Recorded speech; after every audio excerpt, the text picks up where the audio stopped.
Friends, welcome to GK study. तो आज की इस वीडियो में हम बात करने वाले हैं एचपी जीके की क्लास थर्ड के बारे में। इससे पहले ऑलरेडी मैं 2 क्लासेस बना चुका हूं जिसमें हम जो है वो एमसीक्यूज को डिटेल में डिस्कस करते हैं और इसी तरह से जो है वो इंडियन पॉलिटी की भी क्लासेस चली हैं। कुछ रीजन की वजह से, हेल्थ इशू की वजह से जो है वो क्लासेस डिले हो गई थी, बट अब जो है इसको कंटिन्यू करने की पूरी कोशिश करेंगे। तो इंपॉर्टेंट एमसीक्यूज हम डिस्कस करेंगे। उससे पहले अगर आपने अभी तक जीके स्टडी ऐप को डाउनलोड नहीं किया है तो प्ले स्टोर से जाकर जरूर डाउनलोड कर लीजिएगा। हिमाचल प्रदेश के किसी भी कंपिटेटिव एग्जाम की अगर आप तैयारी कर रहे हो तो आपको वहां पर जो है वो बेनिफिट जरूर मिलेगा। ठीक है, बात करते हैं सबसे पहले क्वेश्चन के बारे में। हो सकता है कि आपको सभी क्वेश्चन जो है वो आते हों, और अगर आते हैं तो बहुत अच्छी बात है, नहीं आते हैं तो आपको जो है वो आज पता लग जाएगा। ठीक है, चलिए शुरू करते हैं। सबसे पहला क्वेश्चन है, सिरमौर रियासत के किस राजा ने अपनी राजधानी कालसी से राजपुर बदली थी? इस तरह के क्वेश्चन जो राजधानी से रिलेटेड होते हैं वो बहुत बार पूछे जाते हैं। तो इस तरह के क्वेश्चन आपको सभी जितने भी आप पढ़ते हो डिस्ट्रिक्ट वाइज उसमें जरूर पढ़ने हैं। तो यहाँ पर सिरमौर रियासत से पूछा गया है कि किस राजा ने अपनी राजधानी कालसी से, पहले कालसी थी और उसके बाद राजपुर जो है वो ट्रांसफर करी थी। इनमें से आपको जो है वो सही आंसर चूज करना है। तो इसका जो सही आंसर है वो है आपका सेकंड, बुद्धि प्रकाश। ठीक है, बुद्धि प्रकाश ने जो है वो अपनी राजधानी कालसी से राजपुर ट्रांसफर करी थी। ठीक है, उसके बाद अगर बात करें दीप प्रकाश की, दीप प्रकाश से भी रिलेटेड एक क्वेश्चन आता है। ठीक है, 1573 में सिरमौर के जो है वो त्रिलोकपुर में बाला सुंदरी का मंदिर बनवाया था। किसने? वो बनवाया था आपका दीप प्रकाश ने।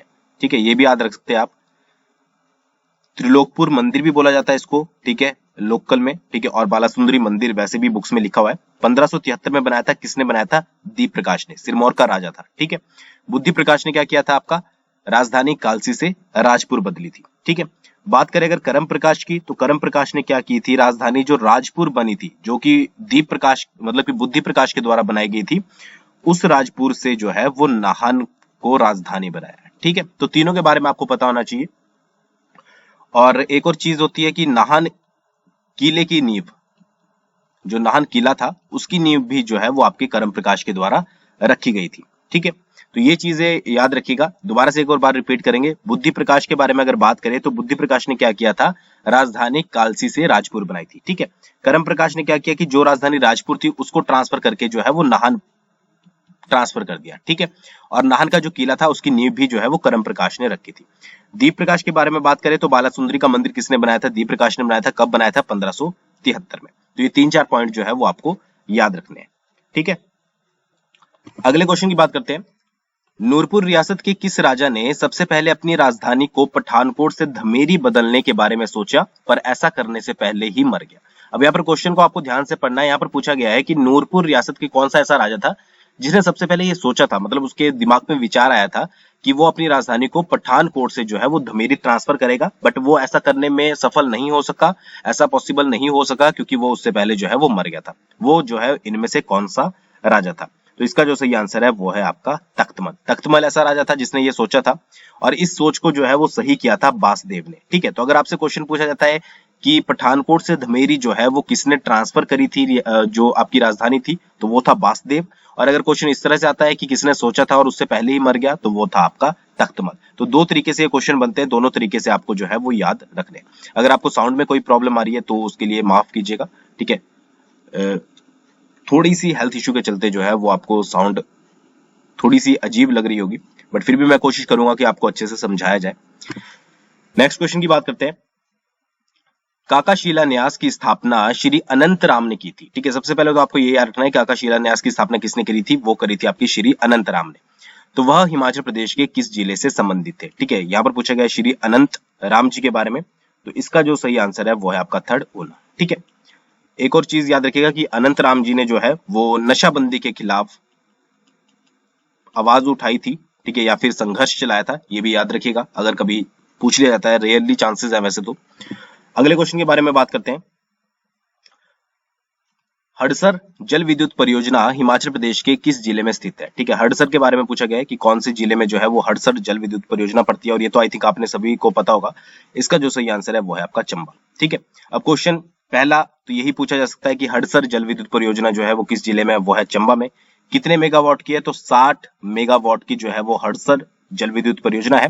कौन सी नदी पर बनी है? वो बनी है आपकी रावी नदी पर। ठीक है, तो सेकंड नंबर पे ये क्वेश्चन, थर्ड नंबर पे ये क्वेश्चन। कोई भी आप जल विद्युत परियोजना पढ़ते हैं 4 तरीके के क्वेश्चन उसमें बनते हैं। सबसे पहले तो कि कहां पर स्थित है, कितने मेगावाट की है, कौन सी नदी के ऊपर है और किसके द्वारा चलाई जा रही है। तो यहाँ पर हड़सर से रिलेटेड आपको 3 ही इंपॉर्टेंट पॉइंट याद रखने हैं कि चंबा जिले में है, 60 मेगावाट की है और रावी नदी के ऊपर जो है वो स्थित है। ठीक है, हड़सर जल विद्युत परियोजना। अगले क्वेश्चन की तरफ बढ़ते हैं। धानवी परियोजना कितने मेगावाट की परियोजना है। अब क्वेश्चन यहाँ पर घुमा दिया गया है कि धानवी परियोजना जो है वो कितने मेगावाट की निम्नलिखित में से परियोजना है। ठीक है, तो इसका जो सही आंसर है वो है सेकंड, 22.5 मेगावाट। ठीक है, इस इतने की परियोजना है जो, और कहां पर पड़ती है, ये पड़ती है आपकी शिमला में, शिमला डिस्ट्रिक्ट। और अगर आपसे जगह पूछ ली जाए तो ज्यूरी। ठीक है, उसके बाद किस पर है ये, ठीक है, तो धानवी खड्ड।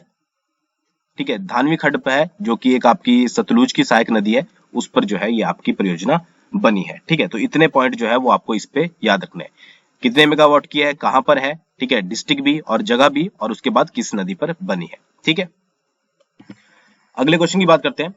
किस वर्ष सिख सेनाओं ने मंडी के कमालगढ़ दुर्ग पर कब्जा कर लिया था। तो ये तो बहुत बार रिपीट भी हुआ है क्वेश्चन, मैंने भी आपको कराया है। ठीक है, तो आई थिंक इसका तो आंसर आप सभी को पता होगा। इसका आंसर है थर्ड, 1840 में जो है वो सिख सेनाओं ने कमालगढ़ दुर्ग पर जो है वो कब्जा कर लिया था। ठीक है, कहां पर है कमालगढ़ दुर्ग, ये पड़ता है आपका मंडी में, ये भी याद रखिएगा। अगले क्वेश्चन की बात करते हैं। कामागाटामारू के 4 स्वतंत्रता सेनानियों को निम्नलिखित में से किस स्थान पर जो है वो फांसी पर चढ़ाया गया था।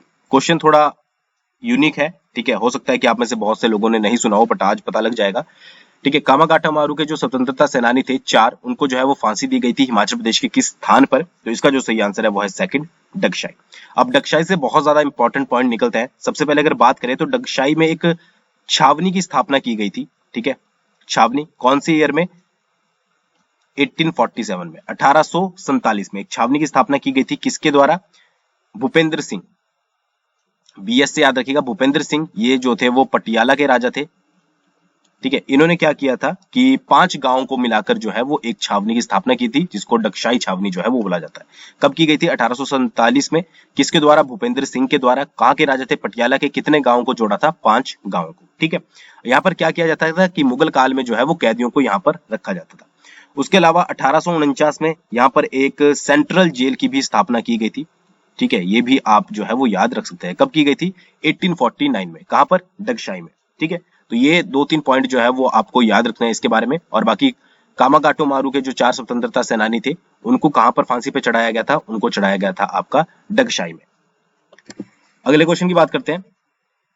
1857 के विद्रोह के समय चंबा के राजा कौन थे। ठीक है, ये इंपॉर्टेंट होता है कि जब भी 1857 का विद्रोह हुआ था, ठीक है, वैसे इसको क्रांति बोलेंगे, तो उस समय चंबा के राजा कौन थे, सिरमौर के कौन थे, यानी कि ऑल आपके जो रियासती थी उसमें राजा कौन कौन थे और कौन कौन से इंपॉर्टेंट पर्सन थे, ये आपको जरूर पता होना चाहिए। तो यहाँ पर पूछा गया है चंबा के बारे में कि चंबा के कौन थे। तो इसका जो सही आंसर होगा वो होगा आपका फर्स्ट, श्री सिंह। ठीक है, जब 1857 की क्रांति हुई थी उस समय चंबा के राजा थे श्री सिंह। एक और चंबा से रिलेटेड ये पूछ लिया जाता है कि उस समय वजीर कौन थे, अगर बहुत ही टफ आपको करना होगा। ठीक है, तो वो थे आपके मियां अतर सिंह। ठीक है, तो चंबा के कौन, चंबा के आपके राजा जो थे वो थे श्री सिंह, और मियां अतर सिंह जो थे वो आपके वजीर थे। तो ये चीज जो है वो याद रखिएगा। अगले क्वेश्चन की बात करते हैं। खोखण का आदि ब्रह्मा मंदिर निम्नलिखित में से किस शैली का बना हुआ है। ठीक है, ये शैलियां पूछी जाती है। तो यहाँ पर पूछा गया है खोखण का आदि ब्रह्मा मंदिर। ठीक है, सबसे पहले तो आपको यही पता होना चाहिए कि आदि ब्रह्मा मंदिर कहां पर स्थित है, तो खोखण में स्थित है। और इसमें से किस शैली का जो है ये बना हुआ है, तो इसका जो सही आंसर है वो है आपका पैगोडा शैली। ठीक है, पैगोडा शैली से बना है। इसके अलावा आपका हिडिंबा मंदिर जो है, ठीक है, मनाली में, ये भी किसका है, ये भी आपका जो है वो पैगोडा शैली का है। और उसके अलावा आपका जो पराशर मंदिर है, ठीक है, जो कि आपका मंडी में है, ये भी किसका बना है, ये भी आपका पैगोडा शैली का बना है। तो 3 इंपॉर्टेंट मेजर मंदिर है, जो कि आपका खोखण का आदि ब्रह्मा मंदिर हो गया, हिडिंबा मंदिर मनाली में, और पराशर मंदिर जो है वो मंडी में। ये तीनों किससे बने हैं, ये आपके पैगोडा शैली से बने हुए। तो ये कुछ इंपॉर्टेंट क्वेश्चन थे। आई होप आपको वीडियो पसंद आई होगी। Thanks for watching. बहुत जल्दी मिलेंगे नेक्स्ट वीडियो के साथ।